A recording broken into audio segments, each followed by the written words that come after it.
Nous sommes le vendredi 21 janvier de l'année 2022. Vous êtes au rendez-vous de l'actualité. Voici le sommaire. Dans le département du Mono, deux individus présumés profanateurs de tombes au Togo ont été remis par la police béninoise à son homologue du Togo. Une opération de remise de police à police qui intervient dans le cadre des accords de coopération entre les États membres de la CEDEAO. Dans cette édition, vous aurez les explications de quelques autorités. Nous irons ensuite dans la commune d'Abomey-Calavi où les personnes affectées par le projet de construction de la cité administrative d'Akhosoubeta retrouvent le sourire. Le gouvernement a commencé le processus de dédommagement et plusieurs dizaines d'acquéreurs de parcelles ont été honorés hier jeudi. Des chèques leur ont été remis dans les locaux de l'hôtel de ville d'Abomey-Calavi. Nous en parlerons dans un instant. Et puis il sera question en fin de journal de la problématique d'identification des espaces pastoraux dans les communes. Le sujet a fait l'objet d'une séance d'information et de plaidoyer organisée cette semaine à Dassazoumé autour de l'initiative des membres de coordination du projet de sédentarisation des troupeaux de ruminants au Bénin, Proser. Imet Hélène Amoussou et Georges Vaudounon nous donneront les détails dans un journal. Voilà pour le sommaire. Bien bonsoir et bienvenue à notre rendez-vous vespéral de l'actualité. Dans le département du Mono, deux individus présumés profanateurs de tombes au Togo ont été remis par la police béninoise à son homologue du Togo. Et cette opération de remise de police à police qui intervient dans le cadre des accords de coopération entre les États membres de la CEDEAO s'est déroulée mercredi dernier à Agomey-Zonglo. C'est une localité togolaise frontalière avec le Bénin. Pour plus de précision, suivons ici les explications du commissaire adjoint de cette localité, suivi de celles du maire d'Atiémé au Bénin. Regardez. Donc ce matin, sur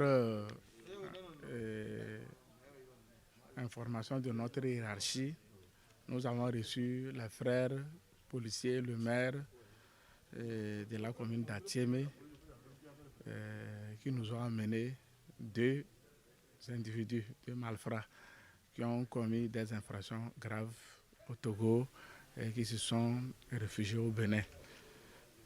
Vu la coopération qui existe entre nos deux pays frères, les frères policiers du Bénin ont pu mettre la main sur eux. Et ce matin, nous avons reçu les deux individus.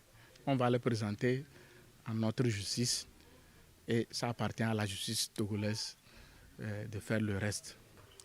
Vous savez, l'opération a quitté un village appelé Toglo, de la commune d'Atiémé. Je voudrais d'abord féliciter les éléments de la police républicaine, notamment de Pen, qui ont pu mêler les opérations qui nous ont conduit à faire la cérémonie de ce matin. Cette cérémonie qui consiste à remettre les mises en cause à la police togolaise. En fait, vous savez, dans l'option de la police de proximité, que la police de communauté dont nous faisons l'option aujourd'hui, il est très impérieux que nous, maires ou nous, civils que nous sommes, nous avons le devoir de collaborer avec la police républicaine pour qu'on ait les résultats que nous voulons. Je voudrais lancer un appel à tous les chefs de village, à tous nos concitoyens, et pris de paix pour que chacun d'eux puisse faire le bon geste, ce qu'il doit faire. Si la police a besoin des informations, qu'il leur donne au moment opportun. Voilà, c'était le maire de la commune d'Atiémé. Diplomatie à présent avec 8 nouveaux ambassadeurs qui viennent d'être accrédités au Bénin. Il s'agit des ambassadeurs de la Libye, la Pologne, l'Algérie, la Guinée équatoriale, l'État d'Israël, l'Arabie Saoudite, la Suède et le Canada. Hier jeudi, ils ont présenté leur lettre d'accréditation au président Patrice Talon. Ils entendent renforcer la coopération entre leurs pays respectifs et le Bénin dans plusieurs secteurs. Voici le compte rendu de la cérémonie avec Wahab Alikbara.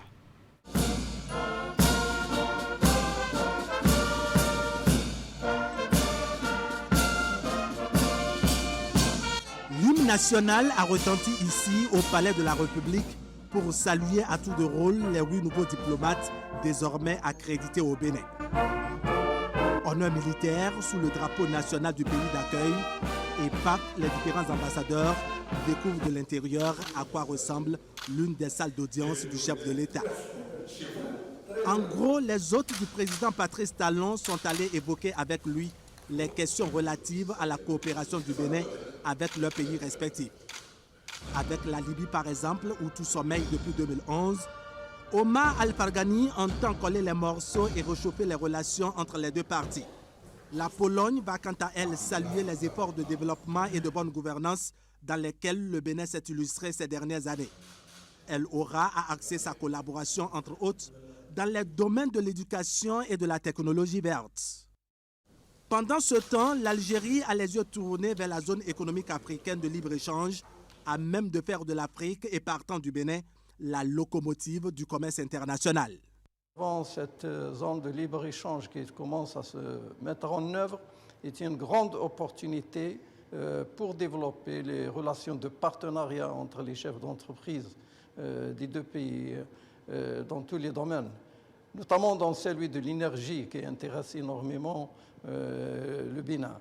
Et je suis prêt à disposer, à apporter ma valeur ajoutée pour que le développement de ce partenariat, de ces relations de coopération entre les deux pays frères soit une réalité sur le terrain.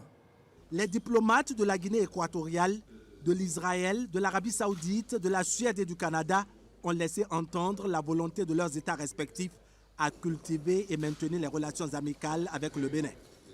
Leur coopération prend en compte les domaines de l'éducation, de la technologie, de l'agriculture, des infrastructures, de même que la modernisation du transport urbain. L'ambassadeur de l'État d'Israël a insisté sur la formation professionnelle et la coopération dans le domaine de la médecine. Son pays propose des échanges d'expériences et une expertise concernant certaines pathologies. Le Canada, comme à l'accoutumée, est resté regardant sur les questions des droits de la femme et de la fille et décerne par la même occasion un satisfecit au président Patrice Talon pour les lois et autres mesures prises par le gouvernement en vue d'améliorer le bien-être de la femme au Bénin. Allons maintenant dans les locaux de la Haute Autorité de l'Audiovisuel et de la Communication HAC pour évoquer le clap de fin de la deuxième session ordinaire de l'année 2021. Une session ouverte le 11 septembre dernier dont les travaux ont permis d'étudier plusieurs dossiers. Au terme de ces travaux clôturés hier jeudi, le président de la HAC a décerné un satisfecit aux organes de presse béninoise pour avoir fait preuve de professionnalisme dans le traitement de l'information. Reportage. 9 rapports étudiés, 7 décisions prises, une quarantaine de nouveaux promoteurs agréés par attribution de fréquences radio et 112 organes de presse légalement reconnus. Voilà en termes de statistiques le tableau que présente la deuxième section ordinaire de la Haute Autorité de l'Audiovisuel de la Communication pour le compte de l'année 2021. Au terme de cette session dont le rapport est rendu public en présence des acteurs du secteur, le président de la HAC tient à décerner un satisfecit aux professionnels des médias pour avoir fait preuve de déontologie et d'éthique dans le traitement et la diffusion des informations. Même si nous relevons encore des dérapages, vous faites des efforts louables pour traiter et diffuser les informations avec le professionnalisme requis. C'est le lieu et le moment de vous décerner mon satisfecit. Profitant de ce début d'année qui consacre la fin de la deuxième session ordinaire de l'année précédente, Rémi Prosper Moretti présente ses meilleurs vœux à l'ensemble de la presse et à ses collaborateurs. Il les exhorte à se surpasser pour relever les prochains challenges. Au cours de cette session, notre collaboration active et notre assiduité ont permis d'étudier plusieurs rapports et de prendre des décisions.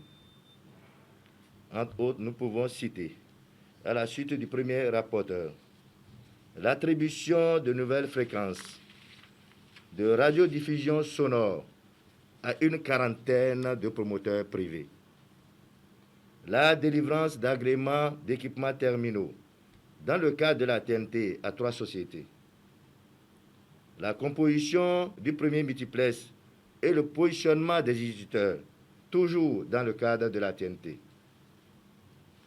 la sélection d'une soixantaine d'exploitants de sites Internet fournissant des services de communication audiovisuelle et de presse écrite destinés au public.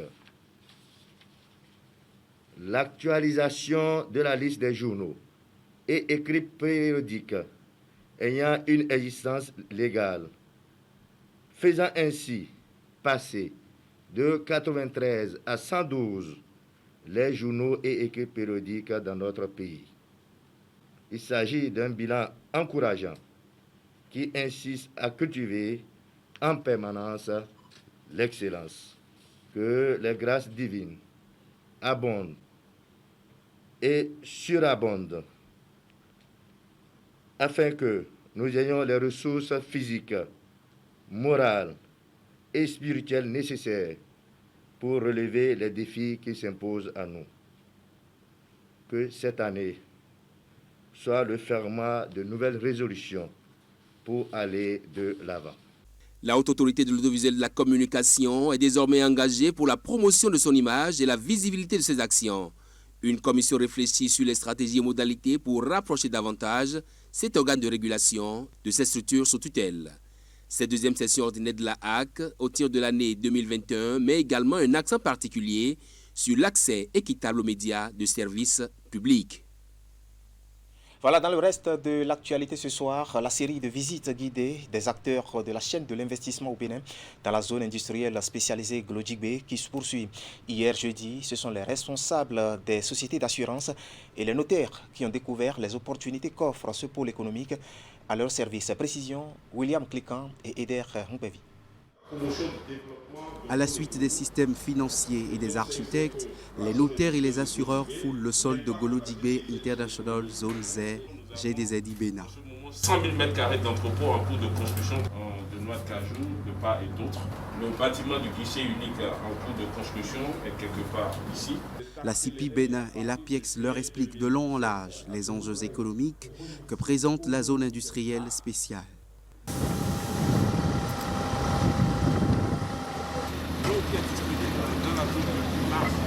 Les corporations présentes à ce rendez-vous doivent être associées à la réalisation de ce projet du point de vue de leur rôle dans la santé économique du Bénin. Et donc, en faisant cet exercice, c'est pour permettre à ces différents ordres et à ces différents acteurs de capter les nouvelles opportunités qui s'offrent dans cette zone. Ces acteurs que j'ai mentionnés plus tôt vont servir de soutien à ces investisseurs qui vont s'installer dans la zone et démarrer leurs activités dans les mois à venir. Les membres de la Chambre des notaires du Bénin et les compagnies membres de l'Association des sociétés d'assurance ont affiché un intérêt tout particulier pour accompagner les investisseurs annoncés. Le notaire est au cœur de l'économie. Le notaire est le partenaire des entreprises, est le partenaire de tous investisseurs. Donc le notaire a toute sa place effectivement dans cet ensemble.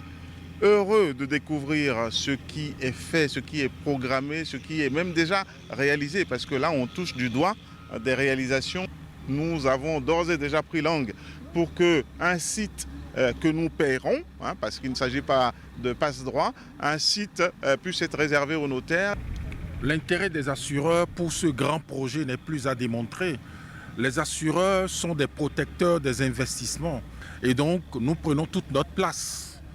Dans cet investissement qui est en train de se faire ici, nous allons accompagner les investisseurs en leur mettant en place des produits d'assurance qu'il faut. Nous avons la capacité financière qu'il faut pour couvrir les risques qui seront installés ici. Les structures en charge de la construction et de la viabilisation de la zone industrielle spéciale de Glodjigbe n'entendent pas limiter les présentations à ces acteurs du monde des affaires. Nous allons également poursuivre par un certain nombre d'autres acteurs dans les semaines qui vont venir.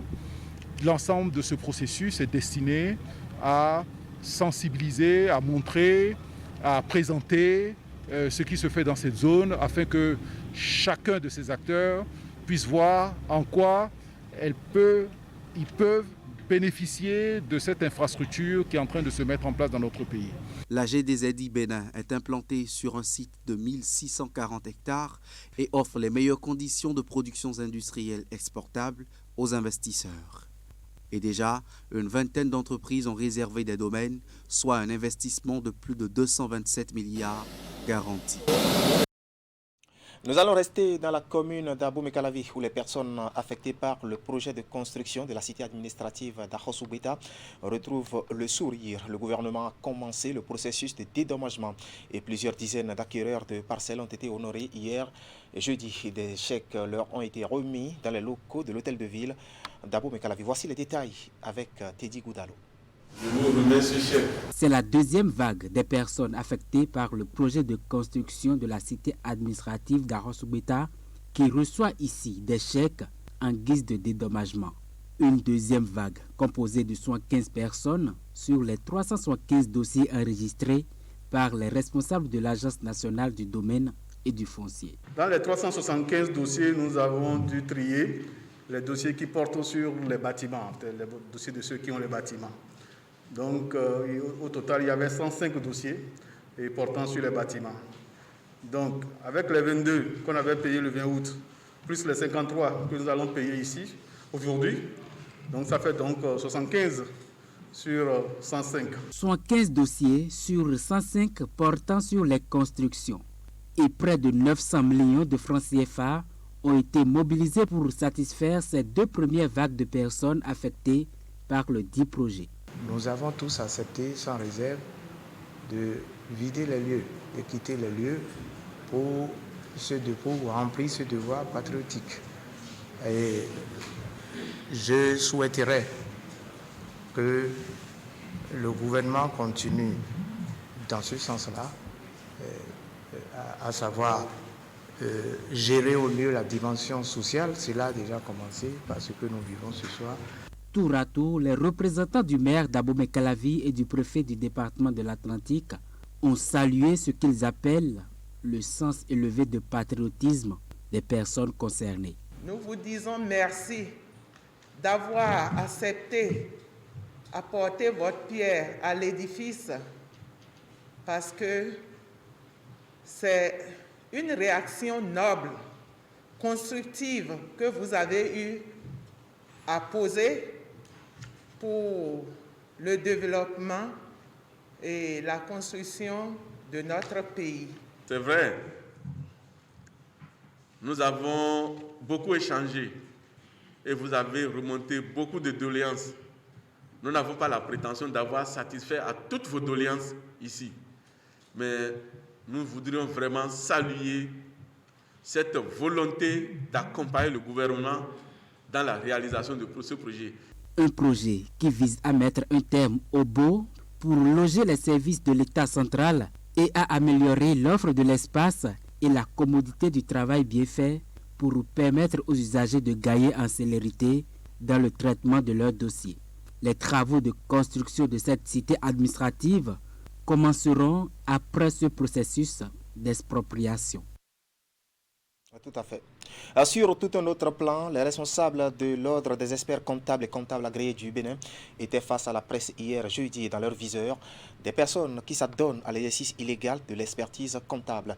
Le phénomène prend de l'ampleur et la nouvelle équipe dirigeante de l'OECA Bénin veut arrêter la saignée et assainir le secteur. Voici le point de cette sortie médiatique avec Idrissou Boukari et Rachidi Soubérou. Avoir le diplôme d'expertise comptable au terme d'un processus au minimum de 8 ans d'études. Dans le rang des praticiens de la matière comptable au Bénin se trouvent des faussaires, ceux qui exercent ce métier dans l'illégalité et en toute quiétude. Le phénomène prend de plus en plus une dimension importante et tend à ternir l'image du secteur. Si nous laissons faire, on nous le reprochera. En conférence de presse ce jeudi à Cotonou, l'Ordre des experts comptables et comptables agréés du Bénin donne l'alerte. Donc vous avez d'un côté cette catégorie de professionnels. Et vous avez de l'autre côté l'autre catégorie des gens qui n'ont pas fait cette formation, qui sont dans l'informel et qui viennent arracher, je pèse bien le mot, qui viennent arracher le travail que l'État a exclusivement confié à ceux qui sont membres de l'ordre des experts comptables et comptables agréés du Bénin. Les dommages causés aux entreprises par les illégaux sont souvent dramatiques. comptabilité tronquée, déclaration sociale et fiscale totalement erronée, conseils inappropriés, les ravages sont nombreux. L'intervention des illégaux, et c'est la deuxième raison, fragilise l'assiette fiscale et sociale et met en danger l'économie nationale, en ce sens qu'elle empêche l'établissement de comptes fiables, sincères et transparents, indispensables à la confiance entre les différents agents économiques, sans laquelle la croissance n'est pas envisageable. Pour être qualifié à exercer le métier d'expertise comptable, en plus du diplôme et les formations pratiques rigoureuses, il faut être inscrit au tableau de l'ordre et respecter le code d'éthique et de déontologie de la profession. Pour être inscrit, il faut avoir des expériences avérées. Et quand je parle des expériences, ça commence très tôt. Lorsque vous avez atteint le niveau de diplôme qui vous permet d'évoluer, vous entrez en stage d'expertise comptable. Donc, cette formation pratique est obligatoire. Ça dure 3 ans. Et pendant ces 3 ans, l'expert comptable qui vous suit, celui auprès de qui vous faites vos stages, est appelé votre maître de stage. Au-dessus de lui, il y a encore un contrôleur de stage. Je suis obligé de vous donner toutes ces précisions pour que vous voyez les contraintes liées à notre profession et surtout la qualité du produit qui va sortir d'une telle formation. À l'entrée en fonction, nous prêtons serment. Et pour ceux d'entre nous qui sont commissaires aux comptes, ils doivent aussi prêter un autre serment. Cette action de dénonciation s'inscrit dans le cadre des activités de la nouvelle équipe du Conseil de l'Ordre des experts comptables et comptables agréés du Bénin qui a connu une alternance il y a 5 mois. La sortie médiatique intervient également à la veille de la campagne fiscale pendant laquelle les comptables sont beaucoup plus sollicités. Mais pour redorer le blason de la corporation, il faut commencer à faire le ménage au sein des praticiens agréés. Quand vous aurez cessé de signer de façon anormale ou complaisante les états financiers élaborés ailleurs qui vous sont présentés, alors vous allez voir que ceci va disparaître. Vous avez du travail. Vous n'avez pas de pain sur la planche, vous avez la planche sur le pain. Au contraire, comme je l'ai dit. Donc, rien qu'en faisant un examen de conscience à votre niveau, vous êtes sûr de faire disparaître ce fléau. Pour atteindre ces objectifs et contribuer efficacement au développement économique de la nation, l'Ordre des experts comptables et comptables agréés du Bénin invite les dirigeants d'entreprises à éviter de se rendre complices de l'exercice illégal de la profession d'experts comptables, de comptables agréés et de commissariat aux comptes, en déléguant leurs prestations aux professionnels compétents inscrits au tableau de l'ordre. Après l'étape d'information et de sensibilisation, suivra la phase répressive. Voilà, ces indélicats sont donc avertis. Direction la Cité Royale à Abomey, où l'Université nationale des sciences, technologies, ingénierie et mathématiques livre les ingénieurs sur le marché de l'emploi. 42 au total, ces nouveaux candidats à l'emploi ont été formés pendant 5 ans dans les différentes écoles sous tutelle de l'UNSTIM d'Abomey. Les spécialités, travaux publics, génie énergétique, mathématiques, etc. Précision, Imet Elena Moussou. Une ultime épreuve dans le processus de leur formation. Elle permet aux étudiants, une fois le cap passé, de porter le grade d'ingénieur. Par cette série de soutenances, l'Université nationale des sciences, technologies, ingénierie et mathématiques UNSTIM met à disposition de structures nationales, régionales et internationales des compétences dans divers domaines. Cet exercice passé devant les jurys vient mettre fin à une formation démarrée depuis l'année académique 2016-2017. L'aboutissement est heureux et attend des dites formations est salué par les enseignants. Vous êtes là pour découvrir effectivement ce que nous avons fait en 5 ans, cumulé de l'INSPI et de ces écoles d'ingénieurs, voir ce que ces étudiants-là sont devenus, voir qu'effectivement, à l'UNSTIM, on est capable d'aider à régler des problèmes liés au développement. On a vu ici créer des écoles Et c'est des années bien après que la première promotion a effectivement pu terminer. Pour cette première promotion, 42 élèves ingénieurs défendent les résultats de leurs travaux de recherche. Ils proviennent de diverses écoles sous tutelle de l'UNSTIM, à savoir l'École nationale supérieure des travaux publics, l'École nationale supérieure de génie énergétique et procédés, ainsi que l'École nationale supérieure de génie mathématique et modélisation. Chacun des impétrants totalise 5 années d'études universitaires, dont 2 passées à l'Institut national supérieur des classes préparatoires aux études d'ingénierie, INSPEI. Chers élèves ingénieurs, donnez le meilleur de vous-même pour qu'à la fin, ce que le gouvernement de la rupture attend de cette école soit réellement chose faite. Qu'à travers la soutenance des divers thèmes qui répondent bel et bien aux préoccupations du gouvernement de la rupture constante, que vous êtes à même de booster le développement, de booster l'économie de la nation. Quant aux membres de jury, dites la science et rien que la science, tout en critiquant les œuvres de nos élèves ingénieurs, de leur prodiguer de sales conseils, de leur apporter ce qu'ils doivent faire pour améliorer et parfaire leur production. En créant les écoles de formation en ingénierie, le gouvernement a voulu doter le Bénin de compétences avérées dans divers domaines novateurs. Ceci pour davantage impacter le développement et créer une plus-value à l'économie nationale. Un peu plus de 5 ans après le démarrage de l'aventure, les résultats, selon plusieurs, sont satisfaisants.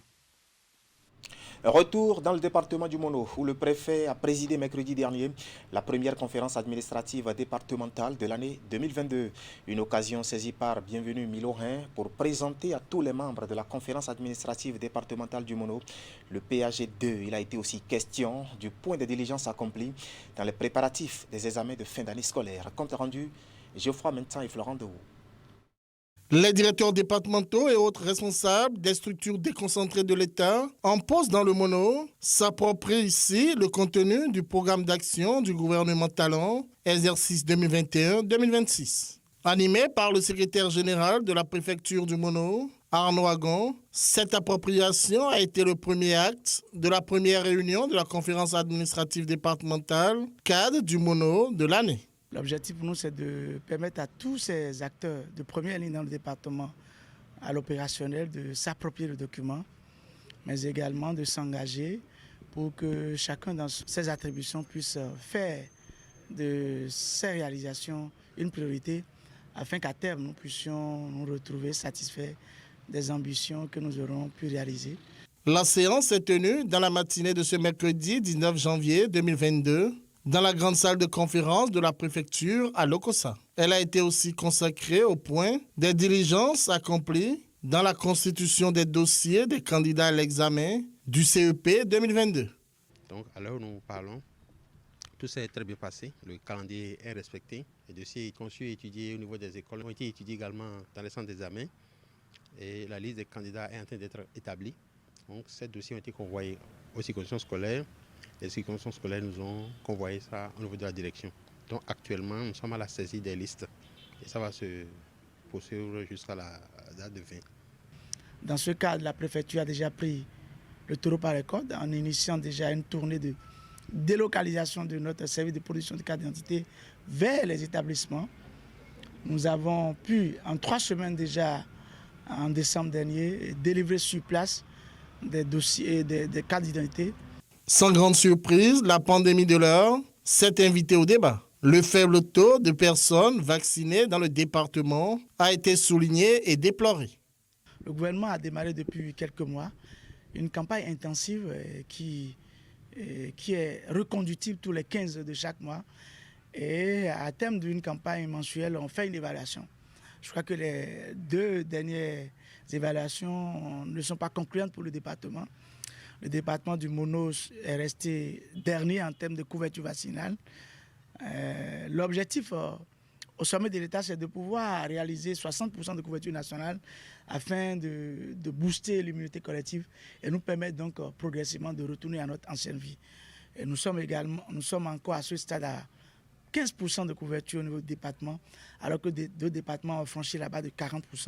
Des appels ont été lancés à l'endroit des populations pour une meilleure prise de conscience dans le respect des gestes barrières et une vaccination massive. Pour mettre un terme à cette session d'information, la problématique d'identification des espaces pastoraux dans les communes du Bénin, le sujet a fait l'objet d'une séance d'information et de plaidoyer organisée cette semaine à Dassazoumé autour de l'initiative des membres de coordination du projet de sédentarisation des troupeaux de ruminants au Bénin, Proser. Voici les détails avec Imet Hélène Amoussou et Georges Vaudonon. L'atelier tient lieu de séances d'information et de sensibilisation des participants. Il est organisé dans le cadre de la réalisation des premières activités prévues dans la mise en œuvre du projet de sédentarisation des troupeaux de ruminants au Bénin Proser. C'est l'une des options faites par le gouvernement en vue de rompre avec les anciennes pratiques de l'élevage et pour promouvoir un modèle novateur. La délimitation, mais aussi la sécurisation de ces espaces pastoraux permettrait d'éviter les nombreuses pertes en vies humaines enregistrées en dehors de la transhumance elle-même et qui sont issues des activités des agriculteurs et des éleveurs. Il s'agit d'un défi majeur pour régler la question cruciale de la sécurisation foncière des espaces pastoraux, mais aussi et surtout pour inscrire les investissements à réaliser dans la durabilité. Ce projet, qui est un début de solution, permettra à coup sûr, avec notre accompagnement à divers niveaux, d'atteindre les objectifs qui est d'optimiser, de pouvoir offrir du pâturage et de l'eau, toutes choses qui amènent les bêtes à aller mettre la pression sur la végétation sans distinction de culture. Et Madame la coordonnatrice, je voudrais vous marquer, nous, en ce qui concerne l'autorité communale des collectivités territoriales décentralisées, notre disponibilité et combien nous sommes plus intéressés à ce que ce projet réussisse au-delà de votre attente. Les participants ont été invités par les membres de coordination du projet venus des différentes communes du département des Collines. Ils sont tous des acteurs à divers niveaux impliqués. Plusieurs communications ont été développées portant sur le contexte, les composantes ainsi que les diverses activités retenues dans le cadre du projet. Les échanges ont aussi permis d'aborder la question de l'identification des espaces pastoraux en lien avec les schémas directeurs d'aménagement des communes. Donc nous attendons fortement les retombées. Avec ce projet, je pense qu'aujourd'hui, les éleveurs seront sécurisés, seront sédentarisés et ça va limiter un peu la mobilité des animaux au niveau des différents points du Bénin. Je voudrais inviter les uns et les autres ici présents à cette séance de prêter une forte attention. Je voudrais par la même occasion espérer qu'il n'y aura pas de réserve en ce qui concerne les questions à poser et il n'y aura pas non plus de réserve en ce qui concerne les éléments de réponse à apporter. C'est, à mon avis, la seule condition que nous nous approprions véritablement le projet de sédentarisation des troupeaux de ruminants au Bénin Proser. Dans les semaines et mois à venir, d'autres activités par rapport à la sécurisation du foncier seront menées en vue de permettre aux parties impliquées dans la gestion du foncier d'être au même niveau d'information. Il est également prévu des réflexions sur le choix du modèle d'élevage le plus approprié aux différentes situations sur le terrain. Voilà, c'est l'essentiel à retenir ce soir quant à l'actualité sur Canal 3 Bénin. Toute l'équipe technique et celle de la rédaction qui m'accompagne vous remercie de nous avoir suivis. Restez en compagnie de nos programmes et retrouvez-moi demain samedi si Dieu nous prête vie. Bon début de week-end à toutes et à tous et à demain.